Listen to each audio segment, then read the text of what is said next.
Tonight we're going to talk about the Public Act number 4, which is the new revised financial manager state act. And we've asked some folks to come in who have been working on that. We want to operate much like you would if you come into a book club. We're not here to argue and fight with one another, but we are looking for opposing ideas. If everybody's saying the same thing, your mind is not expanding. So listen, if somebody's got a different point of view, you might pick up on something in that you might agree with. And if you don't agree with it on this one, you might be able to apply that on something else. So we do want an exchange of ideas.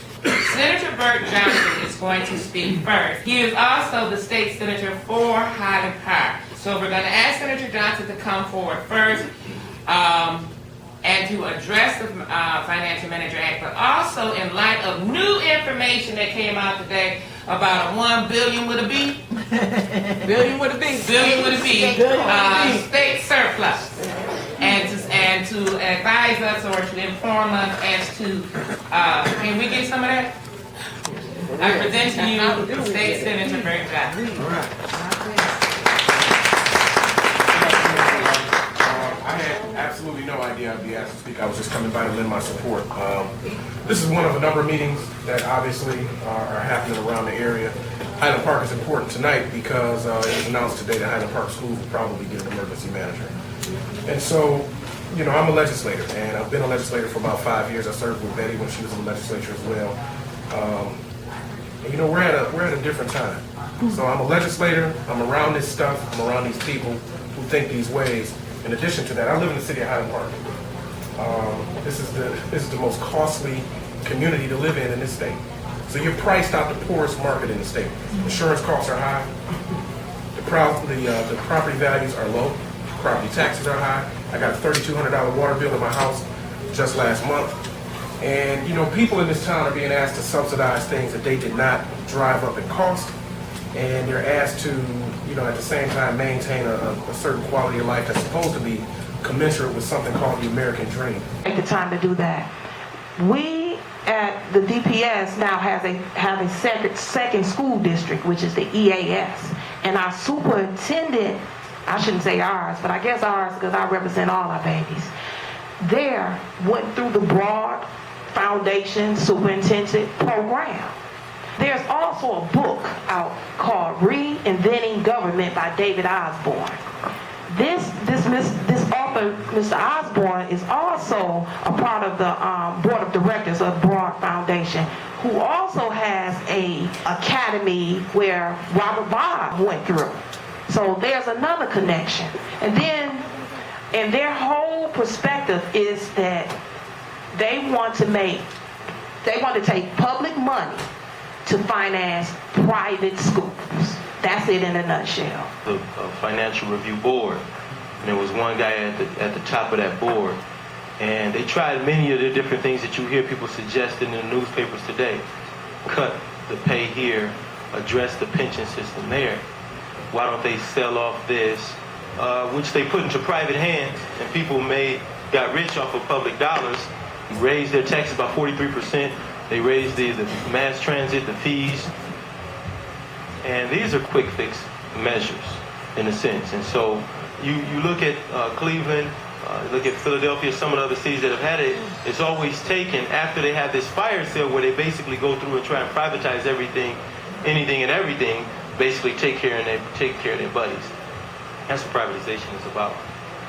Then they say, well, let's do what we needed to do from the beginning and put some water on this fire, which is money. And it kind of ties into what the Reverend David Bullock was talking about. They know that it's going to take money because they know that the real cause for all the financial distress basically has to do with property values going down, people leaving out of urban areas, etc. So when you look at that, you know that there's only really one solution. Either you bring back people, force people to come back into this area or that area, which they won't do because they've already stricken down the residency requirement. Or you have to give the money where it's due. And you saw at the very beginning of the year, the first thing that the governor did was to get rid of the statutory revenue sharing. So that means there's less money coming in, even with respect to the low property values and et cetera. At the end of the large and massive fire sale of all the assets, this is just trickery to trick you out of your pennies here in Detroit. At the end of all of that, From my understanding, with the second school district, which is different from the charter school initiative, that DPS is actually paying their salary, gave them a budget of $1.5 million, and out of that budget, you get all the salaries of the different people that's going to start that school district. However, they have a legacy cost that they supposed to pay back to DPS, because in opening up this new school district and taking what they call our low performing schools, they get the school building for free. They get the teachers can go over there and from DPS, and for every student that's in public school, there's an X amount of dollars for them. So if you have students who start off in maybe the EAS or even the charter schools, and they decide to leave because they feel they have this choice, that's the thing they're telling everybody, you have a choice. But when they leave and come back to DPS then has to educate those students with less money. There's no one out there enforcing how the legacy cost is going to get back to Detroit Public Schools. So eventually, if we allow this to continue to happen, Detroit Public Schools will be X'd out of the picture. And as long as they lift this cap for charter schools, then the charter schools can continue growing. It's not like we have more students, but we're getting more schools. Right.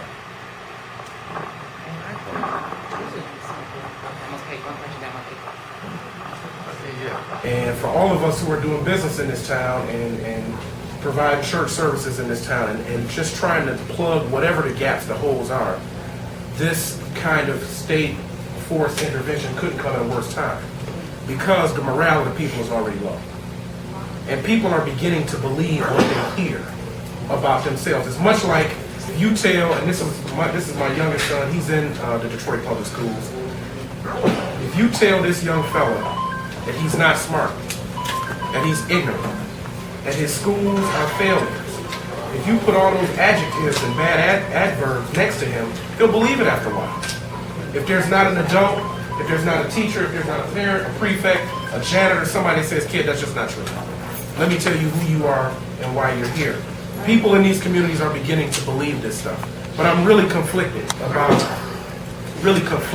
certain aspects of this fight against this emergency management thing.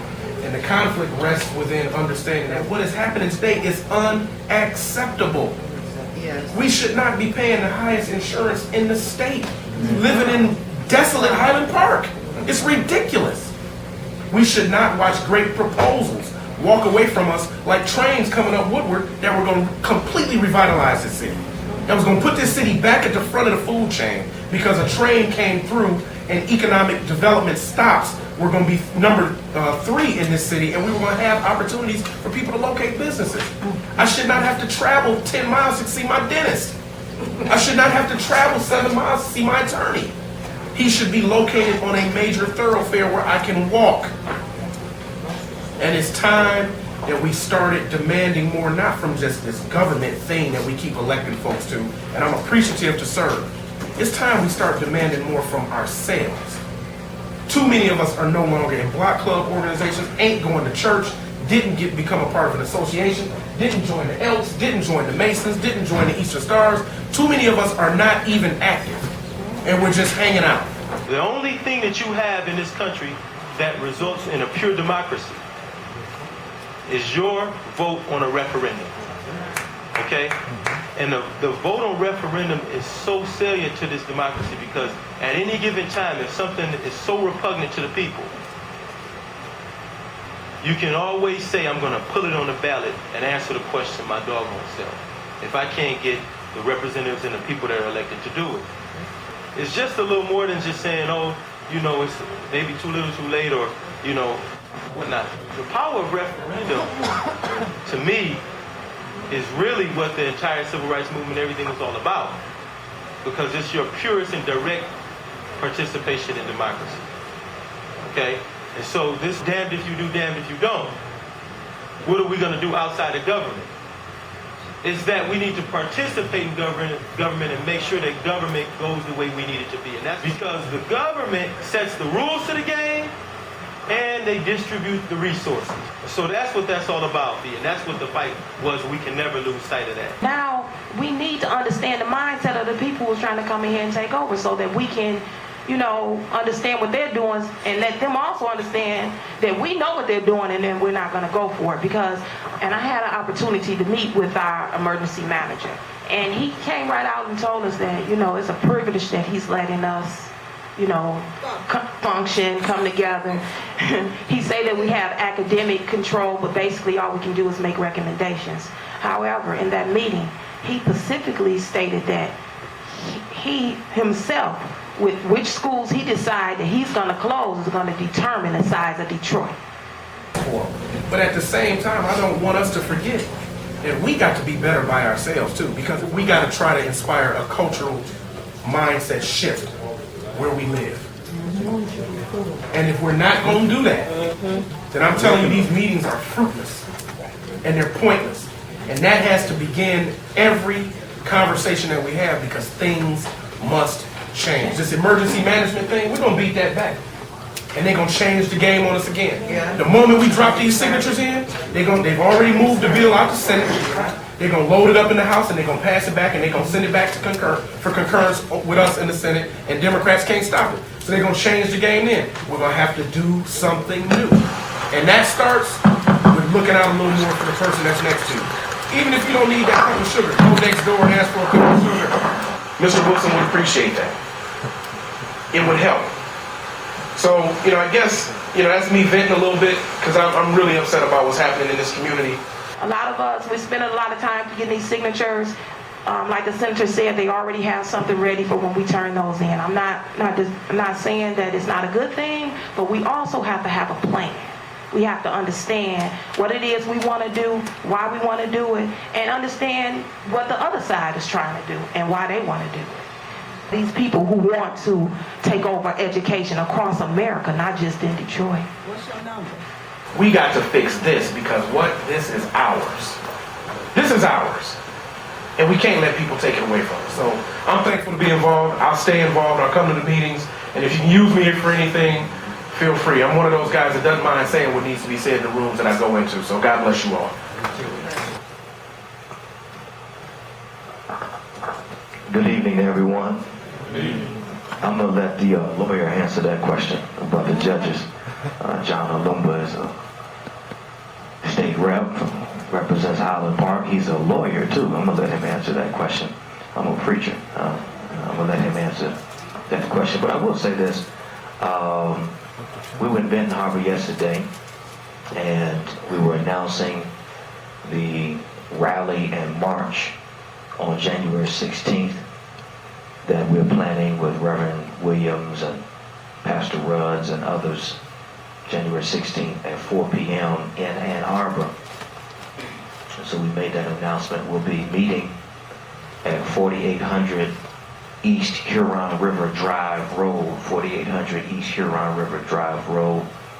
There'll be about 6 or 7 buses coming from Detroit and then around the state, Flint, Saginaw, Benton Harbor, Ecorse, all descending on Ann Arbor. And we're going to rally there, and then we're going to escalate our protests to the governor's residence